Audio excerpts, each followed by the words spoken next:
I do a lot of trout fishing with moving baits and baits that are a little bit maybe big and aggressive, at least compared to most fly fishing approaches and a lot of what people associate with the sport. But at times when the fish aren't chasing the more aggressive baits, something that I really like to do is to fish a micro jig under a small float, and it's really a lot like nymph fishing, fly fishermen nymph fishing with the strike indicator. What I'm doing right now, my specific setup, I have a Bobby Garland Itty bit Mayfly, which really is a aquatic insect pattern. It looks like a little mayfly or another aquatic insect nymph, and I'm fishing it beneath this ice and fly float, the Thill ice and fly, which are actually sometimes used on a fly rod, the strike indicator, but it gives me just enough casting weight and it suspends that bait. And the most common approach is really to dead drift it, just like nymph fishing.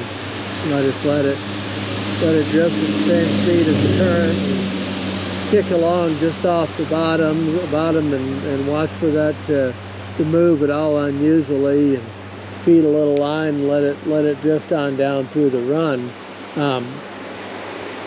But I'll also, when I get near the lower end of the run, I'll let the line get tight, and sometimes just as it swings, and that it's almost like an emerging fly, that's when the fish will strike. Or if there's more of an eddy area instead of the dead drift, I'll cast it up in there and actually twitch the rod and kind of dance in that jig, but keeping it suspended off the bottom, and with that, able to get a very slow presentation of a small jig without dropping it down into the rocks.